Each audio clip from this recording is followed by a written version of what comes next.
আমাদের নেতা, আমাদের সকলের নেতা, প্রদেশ কংগ্রেসের অন্যতম নেতাকে পুষ্পস্তবক দিয়ে বরণ করে নেওয়ার জন্য আমি আমাদের জেলার সভাপতি সভা নেত্রী ইন্দ্রাণী দত্ত চ্যাটার্জিকে অনুরোধ করছি।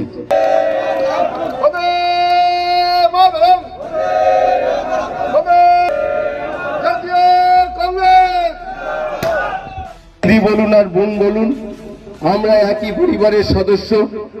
সেই ইন্দ্রাণী দত্ত চ্যাটার্জিকে বরণ করে নেওয়ার জন্য আমি অনুরোধ করছি আমাদের স্বরূপনগরের জাতীয় কংগ্রেসের লিডার, আমার অভিভাবক মুজিবুর রহমানকে।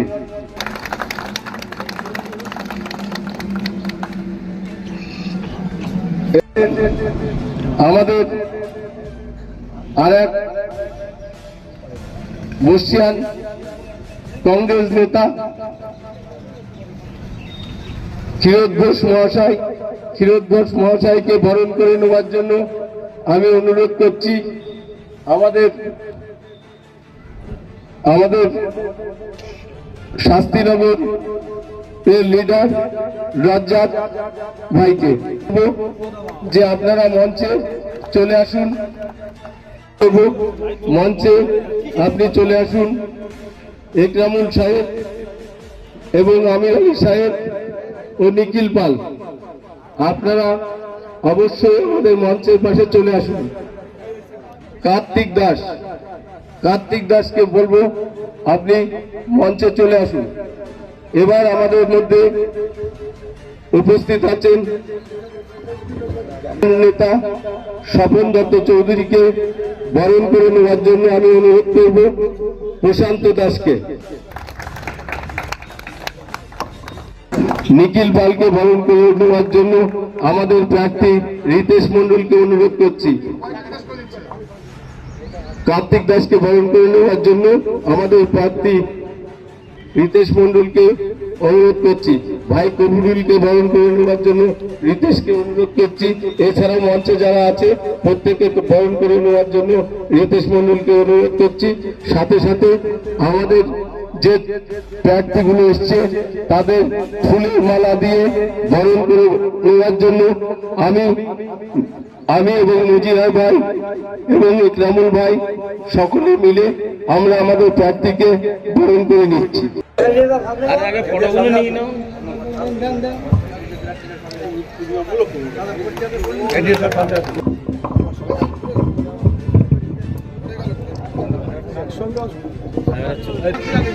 লড়াই কিন্তু লড়াইয়ের মতো সময় নষ্ট করা, লড়াই কিন্তু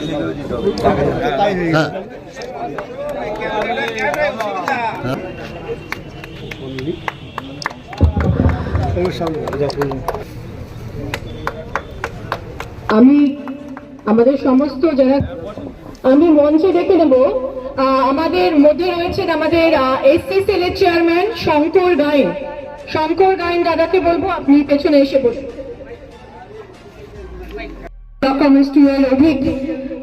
অভিক চ্যাটার্জি, অভিজিৎ চট্টোপাধ্যায়, তোমার ইংলিশে চ্যাটার্জি তো হলো রে বাবা। আমার তোরা উপস্থিত হয়েছেন, তাই আমি যদি সবার নাম বলতে শুরু করি তাহলে সেটা সম্ভব হবে না। এখানে স্বরূপনগর ব্লক কংগ্রেসের সম্মানীয় নেতৃত্বরা রয়েছেন এবং যার জন্য দাদা অমিতাভ চক্রবর্তীর জন্য বলবো, আমাদের নেতা অমিতাভ চক্রবর্তীর জন্য একটা করজোরে হাততালি হয়ে যাক। কারণ নেতা কিন্তু মানুষ এমনি এমনি হয় না, পদ কাউকে নেতা করতে পারে না, কোনো কাগজ কাউকে নেতা করতে পারে না। আমরা আজকে একটু আগেই চলে এসেছিলাম, তাইলে দাদা আমরা একটু এদিক ওদিকে যাই, একটু চা টা খেয়ে আসি। তো দাদা কিন্তু ধমকি দিয়ে বলে যে না চল মঞ্চে যাবি, বক্তব্য রাখবি আর চলে যাবি, ওটা কিন্তু নেতা নয়। নেতা মানে কিন্তু সংগঠনের জন্য করা। শুধু উত্তর 24 পরগনা নয়, সারা বাংলার মানুষের জন্য। আজকে আপনারা জানেন আমাদের দলে কিছু সমস্যা তো সব দলেই থাকে। জাতীয় কংগ্রেস ক্ষমতায় নেই, পশ্চিমবাংলায় নেই, তারপরেও শিরোনামে আছে। তো এই সমস্যার সমাধানে যে মানুষটাকে প্রয়োজন হয় তার নাম কিন্তু অমিতাভ চক্রবর্তী। সকাল থেকে রাত অব্দি দাদা কিন্তু রয়েছেন। এবং আমার জেলা উত্তর 24 পরগনা, এই জেলায় আজ এত বছর পর যেভাবে আমরা আন্দোলন করতে পারছি, যেভাবে আমরা কংগ্রেসকে মানুষের সামনে তুলে ধরতে পারছি, তার জন্য কিন্তু দাদার অবদান অনস্বীকার্য। আমাদের আজকে এত বছর পর আমরা সমস্ত ক্যান্ডিডেটদের পেয়েছি, আমাদের এখনো একটা বিধানসভা বাকি রয়ে গেছে, সেটাও খুব শীঘ্র হয়ে যাবে আমি আশা করি। আমি ধন্যবাদ জানাবো আমার পেছনে যারা রয়েছেন সমস্ত ক্যান্ডিডেট, এবং এখানে প্রত্যেকটা বিধানসভার প্রত্যেকটা ব্লকের আমার প্রেসিডেন্টরা রয়েছেন, সেদিকে আমরা যাব। তো আমরা দাদার কিছু মূল্যবান বক্তব্য শুনে নেব, যেটা আমাদের ক্যান্ডিডেটদের জন্য ভীষণভাবে দরকার।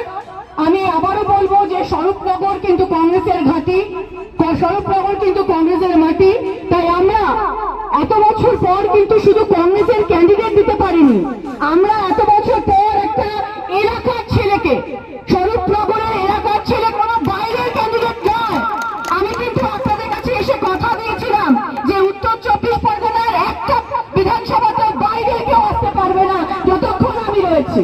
তাই আপনারা আপনাদের ক্যান্ডিডেট পেয়ে গেছেন। আমি আশা করবো যে উত্তর 24 পরগনা কিন্তু সারা বাংলার মধ্যে আপনারা এতটুকু খামতি করবেন না। আমরা 100% দেব, সারা দিন সারা রাত দরকার হলে আমরা রাস্তায় থাকবো।